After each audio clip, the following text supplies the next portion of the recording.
शहर में एक परिवार रहता था जिसमें चीनी अपने मम्मी पापा के साथ रहता था। चीनी को मीठी चीजें खाना बहुत पसंद था। वो हमेशा चॉकलेट, टॉफी, आइसक्रीम और केक खाता रहता था। उसके मम्मी पापा उसकी इस आदत से बहुत परेशान रहते थे। एक दिन, चीनी, तुम्हें मीठी चीजें ज्यादा नहीं खानी चाहिए, इससे तुम्हारे दांत खराब हो जाएंगे। अरे पापा, ये सब तो कहने की बातें हैं, ऐसा कुछ नहीं होता। मेरे दोस्त भी तो कितनी मीठी चीजें खाते हैं, उनके दांतों को तो कुछ नहीं हुआ। चल रहने दे बेटा, अभी तुझे हमारी बातें बकवास लग रही होंगी, पर जब तेरे दांत सड़ेंगे ना तब तुझे पता चलेगा। हाँ हाँ मम्मी, मुझे कोई चिंता नहीं है। एक दिन जब चीनी स्कूल में लंच कर रहा था तो जैसे ही उसने सैंडविच की पहली बाइट ली, उसके दांत में दर्द होने लगा।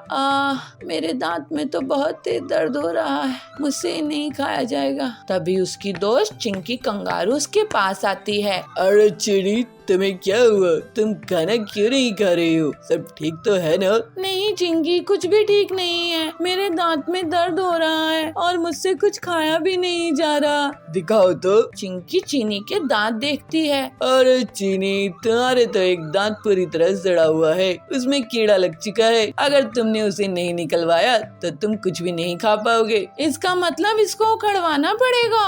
हाँ, तुम्हें डेंटिस्ट के पास जाना होगा, वही इसे रिमूव करेंगे। लेकिन चिंकी, मैं दांत के बगैर कैसे खाना खा पाऊंगा? दूसरी साइड से खा लेना। और वैसे भी कुछ दिनों में तुम्हारा नया दांत आ जाएगा, ये तो तुम्हारे दूध के दांत है ना। चीनी को दांत में बहुत दर्द हो रहा था। उससे ना तो कुछ खाया जा रहा था और ना ही बोला जा रहा था। साथ ही उसकी सूजन भी बढ़ती जा रही थी। दोपहर को जब वो घर जाता है तो उसकी मम्मी उससे कहती है, चीनी, ये लो, तुम्हारे पसंद का गाजर का हलवा बनाया है आज मैंने, और देखो इसमें मैंने ड्राई फ्रूट्स भी डाले हैं, तुम्हें पसंद है ना? ये लो खा लो। चीनी हलवा नहीं खाता और अपना मुंह दूसरी तरफ कर लेता है। ये देख मम्मी उससे पूछती है, क्या हुआ चीनी, तुम्हें तो ये बहुत पसंद है ना?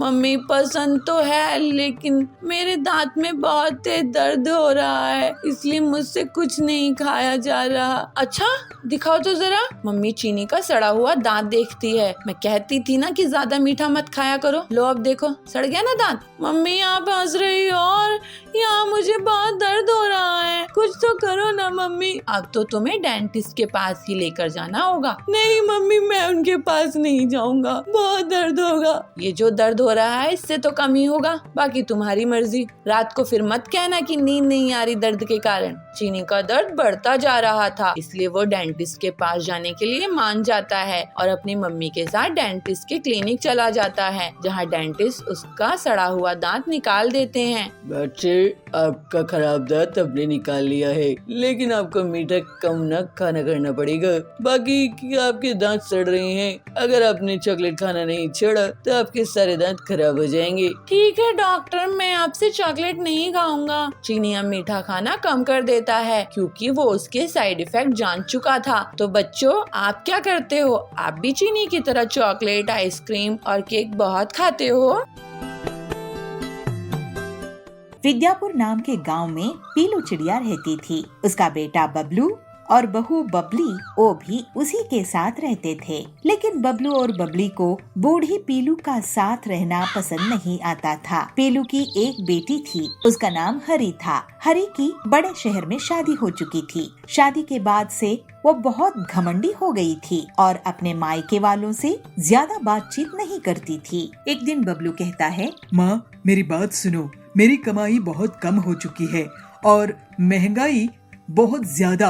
मैं तुम्हारा खर्चा वर्चा नहीं उठा पाऊंगा और गांव में हमारा कोई रिश्तेदार भी नहीं है जहां मैं आपको छोड़ कर आ सकूं। मेरी पूरी कमाई घर चलाने में ही चली जाती है। मुझे बच्चे होंगे तो उन्हें स्कूल कैसे भेजूंगा, ये भी मैं सोचता रहता हूँ। तुम ऐसा करो कि कुछ दिन हरी दीदी के यहाँ चली जाओ। तो पीलू कहती है, बेटा, अपनी बेटी के ससुराल में माँ का रहना अच्छी बात नहीं है, लेकिन तुझे तकलीफ ना हो तो मैं ही ये तकलीफ उठा लेती हूँ। फिर पीलू अपनी बेटी के ससुराल चली जाती है। पीलू अपनी बेटी को कहती है, बेटी हरी, क्या मैं तेरे घर कुछ महीने रुक सकती हूँ? वो क्या है ना, बबलू की कमाई कम हो गई है तो वो मुझे तेरे यहाँ रुकने के लिए कह रहा है। तो हरी कहती है, अरे माँ, मैं तो अपने पति के साथ आज ही अपनी ननद की शादी में विदेश जाने वाली हूँ। मैं तुम्हें यहाँ कैसे रख सकती हूँ। पीलू ये सुनकर बहुत दुखी होती है। वो रोने लगती है। हे भगवान, इस बुढ़ापे में मेरे बच्चे कैसे हैं जो मुझे सहारा नहीं दे सकते हैं। मुझे अपने हाल में ही छोड़ दिया है, लेकिन मैं भी हिम्मत नहीं हारूंगी। फिर थोड़ी देर में कुछ सोचकर वो एक सुनार के पास जाती है और पीलू वहाँ पे कहती है, सुनार भैया, आप ये मेरे कान के सोने की कुंडल गिरवी रख लो और मुझे इसके कुछ पैसे दे दो। तो सुनार कहता है, इस कुंडल के तो मैं आपको 5,000 ही दे पाऊंगा पीलू बहन। पीलू उन 5,000 को लेकर एक छोटी सी किराए की झोपड़ी में चली जाती है और मन में सोचती है, इन पैसों से तो 1 महीने का गुजारा हो जाएगा। उसके बाद मेरे पास खाने के लिए भी पैसे नहीं बचेंगे और मैं मुसीबत में पड़ जाऊंगी। मुझे काम शुरू करना चाहिए, लेकिन इतने पैसों से मैं सिर्फ लड्डू बनाने का काम ही शुरू कर सकती हूँ। फिर अगले ही दिन से पीलू बूंदी के लड्डू बनाकर गांव में एक स्कूल के बाहर बेचने लगती है। पीलू आवाज लगाती है, बूंदी के लड्डू ले लो, बूंदी के लड्डू, गर्मा गर्म बूंदी के लड्डू, मीठे मीठे बूंदी के लड्डू। वहाँ पर सुंदरी आती है। बहन, बूंदी के लड्डू कितने की है? तो पीलू कहती है, सिर्फ 20 रुपए की 4। तो सुंदरी कहती है, मुझे पहले एक चखने के लिए देना। तो सुंदरी एक लड्डू खाती है और कहती है, वाह बहन, तुमने तो कमाल के बूंदी के लड्डू बनाए हैं। ये लो पैसे, मैं और भी लोगों को तुम्हारे पास भेजूंगी। गरीब को इतना स्वादिष्ट और अच्छा बूंदी के लड्डू नसीब नहीं होता है, वो सब बहुत खुश होंगे। घर लौटते समय पीलू को 2 गरी मिलती है। पीलू उन दोनों चिड़ियों को भी बूंदी के लड्डू दे देती है। इस तरह से जल्दी ही पीलू की दुकान चल पड़ती है और उसके पास इतने ग्राहक आते हैं कि वो अकेले काम नहीं कर सकती थी। पीलू रोज बूंदी के लड्डू बनाती और 2 बूंदी के लड्डू उन गरीब चिड़ियों को दे देती थी। तभी वहाँ पे सुंदरी आती है और कहती है, सुनो पीलू चिड़िया, मैं इस स्कूल की प्रिंसिपल हूँ। स्कूल में रिपब्लिक डे सेलिब्रेशन होगा। आप हमारे स्कूल के लिए 500 लड्डू का ऑर्डर ले लो। ये सुनकर पीलू बहुत खुश हो जाती है और मन में कहती है, अब रिपब्लिक डे आने वाला है, बूंदी लड्डू लोगों को बहुत पसंद आ रहे हैं, लेकिन अब मुझे और भी लोग चाहिए। क्यों ना मैं उन गरीब चिड़ियों को काम पर लगा लूं? पीलू उन चिड़ियों से कहती है, सुनो, तुम दोनों यहाँ पर भीख मांगती हो, मैं तुम्हें एक काम दे सकती हूँ अपनी दुकान में, अगर तुम करना चाहो तो लवली कहती है, बहन, मेरा नाम लवली है। मैं एक अमीर घर से थी, लेकिन मेरे बच्चों ने मुझे घर से निकाल दिया, तो मैं यहाँ हूँ। तब और एक चिड़िया कोयल कहती है, मैं भी अच्छे घर से थी बहन, मेरी भी यही कहानी है। हम तुम्हारे साथ काम करेंगे और मेहनत से पैसे कमाएंगे। ये सुनकर पीलू बहुत खुश हो जाती है और फिर तीनों चिड़िया मिलकर रिपब्लिक डे के लिए लड्डू बनाने का काम शुरू कर देते हैं। ऐसे ही एक दिन पीलू का बेटा उसकी दुकान में आता है। माँ, तुम तो बहुत मेहनती हो, मुझे माफ कर दो माँ। हम जवान लोगों के रहते तुम्हें इतनी परेशानी उठाने की कोई जरूरत नहीं है। मुझे माफ कर दो ना, तुम्हारा ख्याल नहीं रख पाया मैं। तुम्हें किस हाल में छोड़ दिया था। मैं अब तुम्हारी दुकान में काम करूँगा। तो पीलू कहती है, बेटा, अब मेरे रिपब्लिक डे के लिए बूंदी के लड्डू बना रही हूँ, तू जाकर और भी स्कूल से ऑर्डर ले आ। फिर उस दिन बबलू दूसरे स्कूल से लड्डू के ऑर्डर ले आता है और उसकी पत्नी भी पीलू के काम में हाथ बटाने लगती है और पूरी ईमानदारी से वो दोनों पीलू की सेवा करने लगते हैं। जल्दी ही पीलू सभी की मदद से सभी स्कूलों का ऑर्डर पूरा कर देती है और रिपब्लिक डे में सुंदरी उसे स्पेशल मेडल भी देती है, जिससे पीलू और उसका परिवार बहुत खुश हो जाता है। इस तरह से पीलू अब अपने परिवार में खुशी खुशी रहने लगती है। थोड़ी देर में निधि जन्मदिन का केक काटती है। सभी वह केक खाते हैं। चिंटू खरगोश भी वह केक खाता है। पार्टी खत्म होने के बाद निधि बंदरिया सभी को चॉकलेट देती है। निधि बंदरिया का जन्मदिन आने वाला है और निधि बंदरिया के पापा रॉकी भालू काम से आ गए हैं। निधि की माँ शारदा लोमड़ी रसोई में खाना बना रही है। आज निधि बहुत ज्यादा खुश है, उसकी खुशी का कोई ठिकाना नहीं है। बेटी निधि, कल तुम्हारा जन्मदिन है, तो बताओ बेटा तुम क्या खाना चाहती हो? तुम्हारे जन्मदिन पर मैं सारा तुम्हारा मनपसंद का खाना बनाना चाहती हूँ। मम्मी आपका जो भी मन हो आप अपनी मर्जी से बना लो, मैं तो कुछ भी खा लूंगी। मम्मी आपने मेरे जन्मदिन के लिए इतनी बड़ी पार्टी प्लान की, मेरे लिए यही काफी है। मम्मी बस आप मुझे आपसे कुछ नहीं चाहिए। देखा न शारदा, हमारी बच्ची अब बड़ी हो गई है, हमारी कितनी फिक्र करती है। अच्छा निधि बेटा बताओ, तुम्हें अपने इस जन्मदिन पर क्या गिफ्ट चाहिए? हम तुम्हें वही ला कर देंगे। पापा मम्मी आप मुझे खुशी खुशी जो भी देंगे मुझे वो बहुत अच्छा लगेगा। आप मेरे गिफ्ट के लिए इतना परेशान मत होइए। मैं तो बस चाहती हूँ कि आप मेरे जन्मदिन पर आकर बहुत मस्ती करें। और हाँ पापा, मैं चाहती हूँ कि हमारे घर में जो मोना आंटी काम करती हैं, कल वह भी मेरे जन्मदिन पर शामिल हो और वह भी मेरे जन्मदिन पर बहुत मजे करे। ठीक है निधि, जैसा तुम चाहती हो वैसा ही होगा। मैं अभी तुम्हारी मम्मी से कहता हूँ, वह जाकर मोना से कल जन्मदिन के पार्टी में आने के लिए कह देगी। सुनो शारदा, तुम मोनी लोमड़ी से कह देना वह अपनी बेटी के साथ कल निधि की जन्मदिन पार्टी में आ जाए। ठीक है जी, मैं उसे कह दूंगी। मोना लोमड़ी के आते ही शारदा उसे जन्मदिन के लिए इनवाइट कर देती है। मोना लोमड़ी खुशी खुशी अपने घर जाकर अपने बेटे चिंटू खरगोश से कहती है, अरे चिंटू बेटा, कल निधि का जन्मदिन है और कल तुम्हें मेरे साथ जाना है। उन्होंने अपनी पार्टी में हमें बुलाया है। अगले दिन चिंटू निधि की पार्टी में जाता है। थोड़ी देर में निधि जन्मदिन का केक काटती है। सभी वह केक खाते हैं। चिंटू खरगोश भी वह केक खाता है। यह केक तो बहुत टेस्टी है, पूरा चॉकलेट से बना है। ऐसा केक तो मैंने पहले कभी नहीं खाया। पार्टी खत्म होने के बाद निधि बंदरिया सभी को चॉकलेट देती है। मेरा तो पेट केक से ही भर गया है, अब ये चॉकलेट मैं कल खाऊंगा, इसे यहीं रख देता हूँ। ऐसा कहकर वह उसे कहीं पर रख देता है। अगले दिन स्कूल से लौटकर उसे याद आता है कि वह चॉकलेट उसने अभी तक खाई नहीं, तो वह उसे उठाकर खाने लगता है। वह बहुत ज्यादा अच्छी लगती है। अरे वाह, ये चॉकलेट तो केक से भी ज्यादा अच्छी है। क्यों ना इसे मैं धीरे धीरे करके खाऊं? एक दिन में खा लूंगा तो कल नहीं खा पाऊंगा। हाँ, मैं आधी कल खाऊंगा और आधी उसके अगले दिन वह स्कूल से लौटते हुए देखता है कि एक आम के पेड़ पर बहुत सारे आम लगे हुए थे, तो वह भी मन ही मन सोचने लगता है, क्यों ना मैं भी इस आम की पेड़ की तरह अपनी एक चॉकलेट का पेड़ लगाऊं। मैं अभी बाकी बची हुई चॉकलेट अपने घर के आंगन में बो देता हूँ और उसे पानी दे दूंगा। कुछ ही दिन में पेड़ आ जाएगा और भी बहुत सारी चॉकलेट खाऊंगा और रोज खाऊंगा। वह तुरंत अपने घर जाता है और बची हुई चॉकलेट उठाकर जमीन में गड्ढा खोदकर उसे बो देता है और उस पर मिट्टी डालकर उस पर पानी भी डाल देता है और जोर जोर से हंसने लगता है। तभी वहाँ उसकी माँ मोना लोमड़ी आ जाती है और उससे कहती है, क्या हुआ चिंटू, तुम बहुत खुश लग रही हो, क्या बात है? हाँ मम्मी, मैंने ना यहाँ पर अपनी चॉकलेट डाली है। कुछ ही दिन में ना यहाँ एक बड़ा सा पेड़ उग जाएगा, फिर मैं रोज चॉकलेट खाऊंगा और मम्मी मैं तुमको भी चॉकलेट खिलाऊंगा। अरे मेरे मासूम से बच्चे, ऐसे चॉकलेट का पेड़ थोड़ी उगता है। तुमने लालच में आकर अपनी चॉकलेट भी खराब कर ली। चिंटू को अपनी गलती का एहसास होता है कि वह चॉकलेट के लालच में आकर गलती कर दिया है।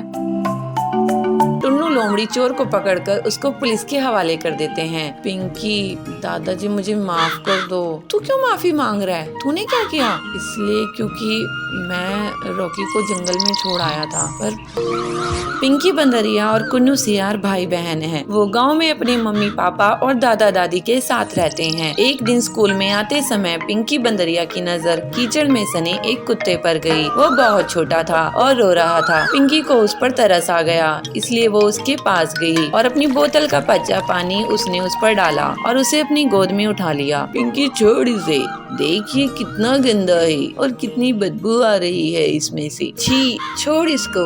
नहीं कुन्नू, मैं इसको नहीं छोड़ सकती। पता नहीं इसके माँ बाप कहाँ हैं और देखो तो बेचारा रो रहा है। मैं इसको अपने साथ लेकर चल रही हूँ, ठीक है ना? पिंकी उस कुत्ते को अपने साथ ले आती है और उसको खाना खिलाती है और उसे अपने पास लेटाकर टीवी भी दिखाती है। कुन्नू ये देख बहुत बहुत गुस्सा हो जाता है। पिंकी उतार इसको, ये हम दोनों का बेड है ना, तूने इसको कैसे बिठाया? उतार इसको अभी, कितना गंदा है ये, नाली में रहता है, उतार इसको। कुन्नू ये छोटा सा ही तो है, जरा सी जगह ले लेगा तो क्या हो जाएगा। कुन्नू अब और गुस्सा हो जाता है और मन ही मन सोचता है, इस कुत्ते की वजह से मेरी बहन मुझे पराया कर रही है और मेरी चीजें भी छीन कर इसे दे रही है। इसका तो कुछ करना होगा, नहीं तो ये धीरे धीरे मुझसे सब कुछ छीन लेगा। पिंकी उस कुत्ते का नाम रॉकी रखती है। रॉकी के परिवार के बाकी लोग भी रॉकी से बहुत प्यार करने लगते हैं, पर कुन्नू अभी भी उसे घर से निकालने की तरकीबें सोचता रहता है। एक दिन वो रॉकी की पूंछ में पटाखे जलाने ही वाला था कि तभी वहाँ उसकी माँ चुनमुन नीलगाय आ गई। कुन्नू, ये तुम क्या कर रहे हो? उस बच्चे की पूंछ पर पटाखे क्यों जला रहे हो? कोई तुम्हारे साथ ऐसा करेगा तो कैसा लगेगा? छोड़ो उसको, लाओ मुझे दो। चुनमुन से डांट खाने के बाद भी कुन्नू नहीं सुधरता और फिर एक दिन रॉकी के खाने में मिर्ची डाल देता है। रॉकी वो दूध पीता उससे पहले ही उसके दादा टुन्नू शेर वहाँ पहुँच गए। कुन्नू, ये दूध लाल क्यों है? क्या मिलाया है इसमें? कुन्नू घबरा जाता है। सच सच बोलो कुन्नू। नहीं कुछ भी नहीं दादाजी, वो तो ऐसे ही हो गया। मैं जानता हूँ तुम रॉकी को जरा भी प्यार नहीं करते हो और उसे घर से निकालना चाहते हो, पर बेटे ये बेचारा भी बहुत छोटा है, तो जानता भी नहीं कि तुम इसके साथ क्या क्या कर रहे हो, इसलिए ये सब छोड़ो और उसके साथ प्यार से पेश आओ, ठीक है? दादा के समझाने पर भी कुन्नू नहीं समझता और फिर एक रात वो रॉकी को लेकर जंगल में चला जाता है और उसे कहीं दूर छोड़ाता है और घर आकर सो जाता है। अब उस रॉकी को मैं ऐसी जगह छोड़ कर आया हूँ जहाँ से वो चाह कर भी वापस नहीं आ सकता और मैं जीऊंगा चैन की जिंदगी। अंधेरी रात हो चुकी थी, घर में सब सो चुके थे कि तभी एक लोमड़ी चोर उनके घर में घुस जाती है और एक एक करके घर का सारा कीमती सामान चुरा लेती है। पर जैसे ही वो घर के बाहर कदम रखती है वैसे ही रॉकी भौंकने लगता है और घर वाले सारे लोग जाग जाते हैं। तब तक रॉकी लोमड़ी चोर को हिलने तक नहीं देता। अच्छा, तो ये चोर हमारे घर में चोरी करने आया था। शाबाश रॉकी, अगर आज तुम नहीं होते पता नहीं क्या हो जाता। टुन्नू लोमड़ी चोर को पकड़कर उसको पुलिस के हवाले कर देते हैं। पिंकी, दादाजी मुझे माफ कर दो। तू क्यों माफी मांग रहा है? तूने क्या किया? इसलिए क्योंकि मैं रॉकी को जंगल में छोड़ आया था, पर पता नहीं ये वापस कैसे आया। यही तो खासियत है मेरे दोस्त की। रॉकी, मुझे माफ कर दे प्लीज। सॉरी यार, अब हम दोस्त बन सकते हैं, तू दोस्ती करेगा मेरे से? रॉकी अपना एक पैर आगे बढ़ाता है और अब दोनों के बीच दोस्ती हो जाती है। रॉकी कुन्नू का भी दोस्त बन जाता है और फिर सब खुशी खुशी रहते हैं। भोजपुर गांव के जंगल में पीलू एक साधु के पास जाती है। साधु महाराज जी, मुझे कोई तरीका बताइए जिससे मैं लोगों के मन की बात जान सकूं। लोगों की मन की बात जानना बहुत कठिन होता है बेटी, लेकिन तुम्हें मैं एक सैनिटाइजर देता हूँ। तुम इससे जिस पर भी छिड़काओगी वो सच बोल पड़ेगा। अभी टीचर्स डे आने वाला है, मैं इससे बच्चों के मन की बात जान सकूंगी और उन्हें एक बेहतर स्टूडेंट बना दूंगी। ठीक है बेटी। अगले दिन फिर पीलू स्कूल जाती है और क्लासरूम में आती है। बंटी, तुमने होमवर्क क्यों नहीं किया है? ओ ना मैडम जी, टीचर्स डे की तैयारी कर रहा था तो टाइम कैसे निकला पता ही नहीं चला। पीलू उस पर साधु का दिया हुआ सैनिटाइजर छिड़का देती है और वो सच बोलने लगता है। मैडम जी, मैं सो रहा था, मोबाइल में गेम खेल रहा था, होमवर्क करने का मन नहीं था और टीचर्स डे कब है मुझे पता ही नहीं। अब बोले ना असली बात। बंटी को पनिशमेंट मिलती है। कालू ये सब देखकर सोचता है, मैं ये सैनिटाइजर चुरा लूंगा। कालू पीलू के बैग से चुपचाप सैनिटाइजर चुरा लेता है। फिर वो मजे लेने लगता है। वाह भाई साहब, आपके बेटे को तो बहुत अच्छी नौकरी लगी है। कालू उस पर सैनिटाइजर छिड़का देता है। मेरा बेटा आपके बेटे से ज्यादा टैलेंटेड है। आपका बेटा रिश्वत देकर नौकरी में लगा है। अरे क्या बकवास कर रही है? और कालू हंसता है। शाम में कालू पीलू और उसके पति जाबाज के घर के पास जाते हैं। क्यों जाबाज जी, आज भी आप घर लेट आए हो? कहाँ थे? वाह, एक दोस्त से मिलने अस्पताल गया था। कालू उस पर सैनिटाइजर छिड़का देता है। अरे मैं कोई अस्पताल नहीं गया था। तुम टीचर हो ना, तो तुम्हारी डांट से डर लगता है तो थोड़ा झूठ बोल दिया। मैं तो बार में गया था। हाँ, अभी मजा चखाती हूँ तुमको। जाबाज की झाड़ू से पिटाई हो जाती है। ये देखकर कालू बहुत ही खुश होता है। तभी पीलू उससे सैनिटाइजर छीन लेती है और कालू को डांट लगती है। कालू, ये तुम स्टूडेंट्स के भले के लिए था, तुम्हारी मस्ती के लिए नहीं। अब तुम टीचर्स डे में 5 ऐसे लिख कर लाओगे। अगर कोई बहाना बनाए तो याद रखना, मेरे पास ये सच उगलने वाला सैनिटाइजर है। जी जी मैडम। ये सुनकर कालू वहाँ से भाग गया। अरे पीलू, ये साधु का दिया सैनिटाइजर इतना असरदार है, ये तुम इससे कड़क की मदद क्यों नहीं करती? सुना है वो एक बहुत बड़े चोर को पकड़कर लाया है, लेकिन वो पैसा कहाँ छुपाया है ये नहीं बता रहा है। मेरा भाई इंस्पेक्टर कड़क की भी मैं इसी सैनिटाइजर से मदद करती हूँ। फिर पीलू कड़क के पास पुलिस स्टेशन जाती है। कड़क भाई, ये सैनिटाइजर लो और इस चोर पर छिड़का दो। पीलू के कहने पर कड़क वैसा ही करता है और चोर पूरा सच उगल देता है। फिर सभी बच्चे पीलू को टीचर्स डे पर बहुत सम्मान देते हैं। कालू उस पर 5 ऐसे पूरी ईमानदारी से लिख कर लाता है। इस तरह से पीलू एक अच्छी टीचर होकर सभी स्टूडेंट्स का जीवन सुधारने में कामयाब होती है। बंसीपुर गांव में बबलू अपनी पत्नी पीलू के साथ रहता था। बबलू बहुत ही मेहनती था। वो साल भर मेहनत करके किसानी करता था। अपनी फसल बेचकर अपना घर चलाता था। पीलू, इस बार मैंने आलू की फसल बोई है और खाद और सिंचाई का भी खास ख्याल रखा है। तुम देखना, इस बार बहुत बढ़िया फसल होगी। भगवान करे ऐसा ही हो, नहीं तो अगर पिछले बार की तरह हमारी फसल बर्बाद हो गई तो हम जीने लायक नहीं बनेंगे। हमारे ऊपर वैसे ही बहुत उधार है। पीलू के घर के पास ही सुंदरी रहती थी। वो पीलू की गरीबी का मजा लेती थी। पीलू बहन, बबलू भाई, ये मैं क्या सुन रही हूँ? आप लोगों के ऊपर इतना उधार है। ऐसा करो पीलू बहन, मेरे घर आज कुछ मेहमान आने वाले हैं। तुम शाम में आके खाना बना देना। इसी बहाने तुम्हें थोड़ा सा पैसा भी दे दूंगी और तुम्हें भी पैसे देखने को मिलेगा, है ना? पीलू को सुंदरी की बातें बहुत खराब लगती है। वो हर बार उनकी गरीबी का मजाक उड़ा के चली जाती थी। ऐसे ही एक दिन बबलू अपने खेत जाता है। वो देखता है कि उसकी आलू की फसल बहुत बड़ी हो गई है, लेकिन जब वो एक पौधे को निकाल कर देखता है तो पता है कि उसमें आलू नहीं उगा है। इसी तरह वो सारे पौधे देखता है, लेकिन किसी में भी आलू नहीं उगे। बबलू उदास होकर अपने खेत में बैठ जाता है। मेरे खेत में आलू क्यों नहीं उगे? ऐसे तो मैं बर्बाद हो जाऊंगा। मेरे खेत में आखिर फसल क्यों नहीं होती है? ऐसे ही सोचते बबलू रोने लगता है। जैसे ही उसके आंसू मिट्टी में गिर जाते हैं तो अचानक से खेत में सोने के आलू उग जाते हैं। अरे भगवान, तेरे बहुत बहुत शुक्रिया।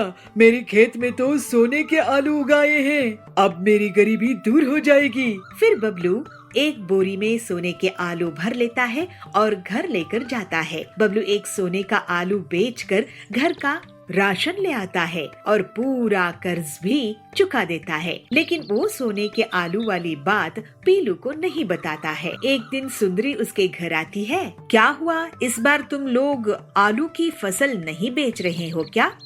इस बार भी तुम्हारी फसल बर्बाद हो गई है? ऐसा है तो तुम लोग तो सड़क पर आ जाओगे। नहीं, इस बार फसल बहुत अच्छी हुई है। नहीं नहीं पीलू, बबलू इस बार फसल बिकाने के लिए बाजार गया ही नहीं। अब तुम ही सोचो कि तुम्हारा आगे क्या होगा। बबलू जब घर लौटता है तो पीलू उससे पूछती है, पड़ोसन कह रही थी कि आप इस बार शहर के जंगल में आलू बेचने के लिए नहीं गए थे।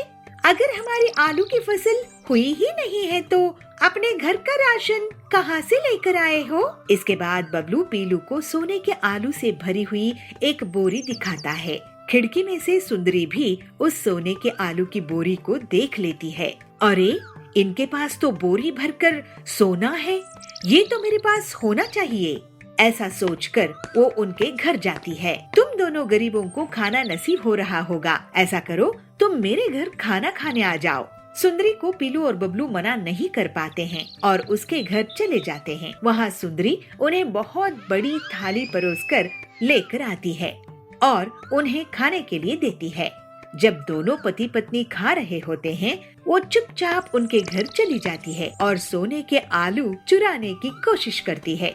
लेकिन जैसे ही वो आलू उठाती है, एक आलू पत्थर में बदल जाता है और उसके पैर पर गिर जाता है। उसके चीखने की आवाज सुनकर पीलू और बबलू वहाँ जाते हैं।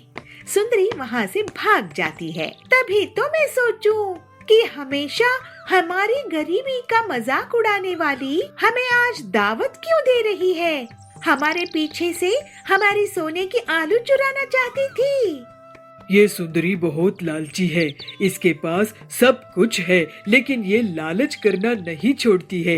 इसी वजह से ये आलू पत्थर में बदल गया था।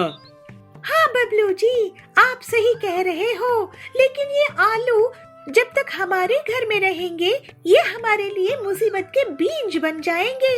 चलिए इन्हें खेत में गाड़ कर छुपा देते हैं। फिर दोनों पति पत्नी खेत में सोने के आलू छुपा देते हैं। बंटी बहुत मेहनती और ईमानदार था।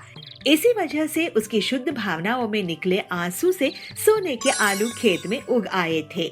वहीं दूसरी तरफ सुंदरी का मन काला था। इसी वजह से उसके छूते ही सोने के आलू पत्थर में बदल गए। अब बबलू और पीलू की गरीबी दूर हो गई थी और वो दोनों खुशी खुशी रहने लगे। चुलबुल नगर के गांव में सुंदरी बहुत घमंडी और अमीर जमींदारिन थी। वो गरीब लोगों को ब्याज पे पैसे उधार देती थी और जब गरीब उसे उधार के पैसे लौटा नहीं पाते थे तो वो उनकी जमीन को हड़प लेती थी। ऐसे ही एक दिन बबली उसके पास पैसे उधार लेने के लिए जाती है। सुंदरी सेठानी, आप मुझे 1 लाख उधार दोगी क्या? मैं आपको अगले साल वापस कर दूंगी। मुझे कैसे पता कि तुम मुझे पैसे वापस कर दोगी? तुम कौन हो? मैं तो तुम्हें नहीं जानती हूँ। मैं यही इसी जंगल में रहती हूँ। सेठानी जी, गरीब किसान हूँ, छोटी सी जमीन है मेरी। अच्छा, तो तुम मुझे अपनी जमीन गिरवी रख दो, मैं तुम्हें पैसे उधार दे दूंगी। वैसे कितनी बड़ी जमीन है तुम्हारी? मेरी 10 एकड़ की जमीन है, आप गिरवी रख लो।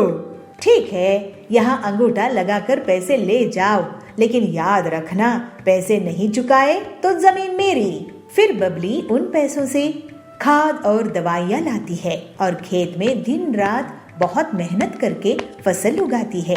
इस बार उसकी अच्छी फसल हुई थी। ऐसे ही एक दिन सुंदरी उसके खेत के पास से निकल रही थी। तभी उसकी नजर बबली की खेत में जाती है। अरे वो टिल्लू, कहाँ घूम रहा है? ये बता कि ये खेत किसका है जिसमें इतनी बढ़िया फसल उगी है? सेठानी जी, ये खेत तक बबली का है। उसी बबली का जिसने मुझसे पैसे उधार लिए हैं? अरे वाह, इसका मतलब ये जमीन और ये फसल और इसका मुनाफा मेरा हुआ। फिर सुंदरी बबली से मिलती है। क्यों बबली, इस बार तो तुम्हारी फसल बहुत अच्छी हुई है, लगता है बहुत मेहनत करी हो। जी सुंदरी जी, मैं फसल बेचकर आपका उधार लौटा दूंगी। उसके बाद घर में बेटी भी है, उसकी शादी भी करनी है। ठीक है, ब्याज मिलाकर 3 लाख दे देना। क्या? लेकिन मैंने तो बस 1 लाख ही उधार लिए थे सेठानी जी। हाँ, तो ब्याज चढ़ा के और 2 लाख हो गए हैं। तुम अनपढ़ गंवार लोग कुछ नहीं समझते। ये तो अन्याय है सुंदरी जी। फालतू की बात मत कर, नहीं तो मैं तुझे घर में भी नहीं रहने दूंगी। मैं आपके पैसे नहीं चुका पाऊंगी। नहीं, आप मेरी जमीन ही रख लो। शाम में बबली अपने घर आई और अपनी बेटी पीलू को रोते रोते सब कुछ बता दी। मैं उस लालची सेठानी को देखती हूँ, वो अपने आप को क्या समझती है। आप चिंता मत करो माँ, अब मैं उससे सभी चिड़ियों की हड़पी हुई जमीन वापस करवाऊंगी। पीलू अपनी सहेली हरी के साथ एक प्लान बनाती है। दोनों सहेलियां एक छोटी सी खेत की जमीन में एक नकली पेड़ लगाती है और फिर उस पेड़ को लाल रंग से रंग देती है। फिर वो दोनों उसकी डालियों में सोने, चांदी, डायमंड्स के गहने चिपका देती है, जिससे ऐसा लगता है कि वो गहने उसी पेड़ के फल हो। अब आएगा मजा, लालची सुंदरी कैसे फंसेगी देखना। इसके बाद पीलू चिड़िया हरी तोती के साथ जानबूझकर सुंदरी के पीछे जोर जोर से बातें करती है। अरे तू तूने देखी क्या उस लाल पेड़ को जो उस खेत में उगा है? उसमें से फल की जगह गहने उग रहे हैं। नहीं, तो चल दिखा मुझे। ये सुनकर सुंदरी पीलू और हरी के पीछा करने लगती है। जब वो दोनों खेत पहुंचते हैं तो अरे, क्या ये असली सोने जवाहरात है? सेठानी जी, आप कब आ गई यहाँ? खैर, हमने तो हीरे जवाहरात कभी नहीं देखे हैं। आप खुद ही देख लो कि सोना चांदी हीरा असली है कि नहीं। वैसे सेठानी जी, आपको बता दूं कि कल बहुत बड़े जमींदार आ रहे हैं जो इस जमीन को खरीद लेंगे, इसके साथ ये पेड़ भी। ऐसा क्या? तो एक बार मुझे इसके गहने दिखाओ। फिर पीलू और हरी तोती गहने दिखाते हैं। अरे, ये तो सही में हीरे हैं, हीरे। चलो, अच्छी बात है। अब हम ये जमीन उस शहर वाले सेठ को बेच देंगे। नहीं नहीं, ये जमीन तो मुझे चाहिए। लेकिन आपके पास इतने पैसे हैं क्या सेठानी जी? अरे पीलू, तुम गरीब लोग गरीब ही सोचोगे। इसके लिए तो मैं अपनी पूरी जमीन जायदाद बेच दूंगी, लेकिन मैं इस पेड़ की जमीन को खरीद के ही रहूंगी। ठीक है, तो फिर सौदा पक्का। आपकी पूरी संपत्ति के बदले में ये जमीन। ये लीजिए इस जमीन के कागजात। लेकिन पहले आप अपनी संपत्ति के कागज मेरे नाम कर दीजिए। फिर सुंदरी अपनी पूरी संपत्ति, जमीन जायदाद, गाड़ियाँ, हवेली पीलू के नाम कर देती है और उस छोटी से पेड़ वाली जमीन को बदले में ले लेती है। अगले दिन कुछ लोग उस पेड़ के पास इकट्ठा होते हैं। क्यों गरीब लोग, कैसा लगा मेरा ये गहनों का पेड़? जरा हमें भी दिखाना गहने सेठानी जी। ये देखो। फिर सुंदरी उन्हें गहने दिखाती है। तभी टिल्लू के बगल में खड़े हुए पक्षी के हाथ से उस हार में पानी गिर जाता है और उसका सुनहरा रंग मिट जाता है। अरे ये क्या, पीलू मुझे लूट ली, बर्बाद कर दी। ये तो नकली लोहे की चेन है जिस पर सोने का नकली रंग लगा हुआ था। इस तरह से सुंदरी को उसकी धोखाधड़ी की सजा मिल जाती है और पीलू की मदद से बबली और बाकी जंगल के पक्षियों को उनकी लूटी हुई जमीन वापस मिल जाती है। फिर सब खुशी खुशी रहने लगते हैं।